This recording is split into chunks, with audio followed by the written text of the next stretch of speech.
was actually to ask, because hey, these people.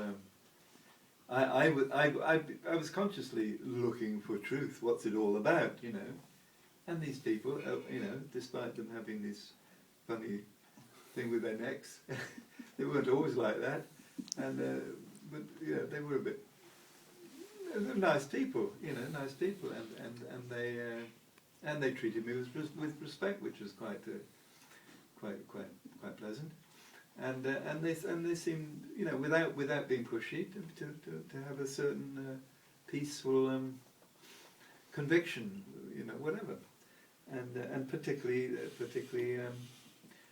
Marion, with whom I felt a particular connection. And so I thought, well, what a silly question to ask, you know. And I owe it to myself to listen to the rest, and you know, when I'm done, then if it doesn't work out, then I can go back to Germany later, whatever. But of course, you know, as I heard it more and more, you know, and I was quite amazed at how then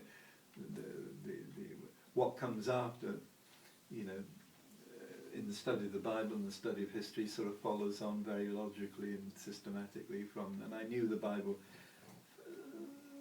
you know, I knew a lot of the Bible stories, and I'd always be mystified about the sort of theology, but it all fell into place, and then I liked history, and so it was like a feeling of coming home, as if you were on a sort of on a fairground ride or something. You're coming home. But then at the same time, I started getting all these terrible thoughts of, you know, who do these people think they are, you know, and all this stuff comes from Korea, and that's a fascist country, right wing. And I thought, what on earth is all this going on in my head? I never thought much about Korea at all.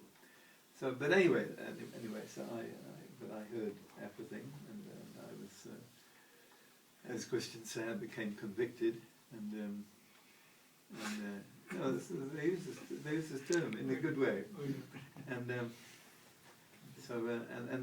a few weeks afterwards, Marion said to me, Julian and I have been praying, and we feel for your spiritual growth. It might be good if you move into the centre. It was just so very gracious, and so I did, and then I went back, and I thought I'd go back to working as an accountant. Maybe I need to clean up my act a bit and get a bit more, you know. Not have a shave, but Marion gave me a haircut, and then I looked a bit bizarre. I thought, so then I had. Oh, I know why I had to shave, because I thought I'd like this girlfriend of mine in Germany to join. So what condition can I do to make her able to join? And I thought, well, maybe I could cut my arm off. And I thought, well, no, that's not such a good idea, because then I won't be very useful. Years later, somebody was giving a talk about acupuncture, and he was talking about some points on the hand which are very important, that you can treat them, and it's very good for you. And I remarked to another friend of mine who was there, who's an acupuncturist, must be terrible if you lost your hand, because you can't have this acupuncture point treated. He looked at me and he said, I think you will have more serious problems than that.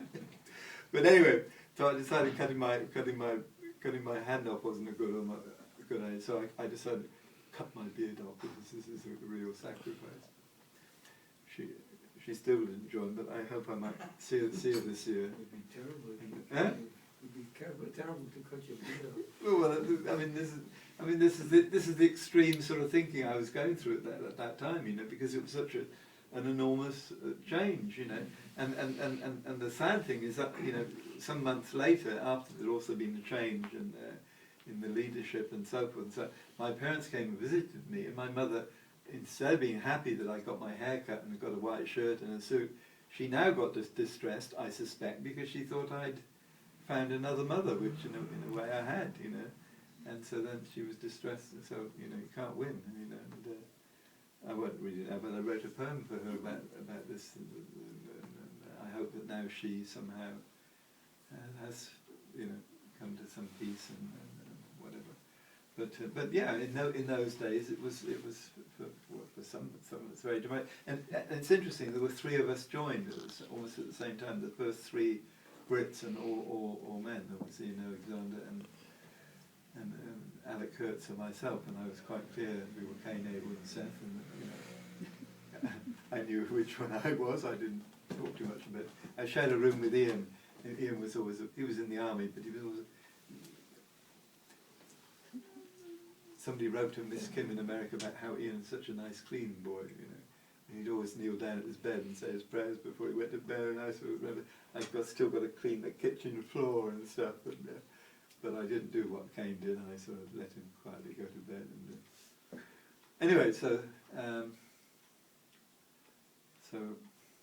shall I sing one more song, or we'll have a quick break?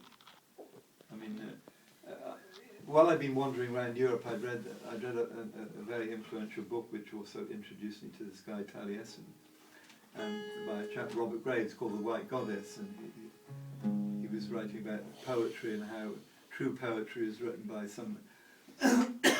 is by a poet that's passionate, and he talks about being inspired by the muse and not just writing poetry to please the king, and so which of course some bards did, and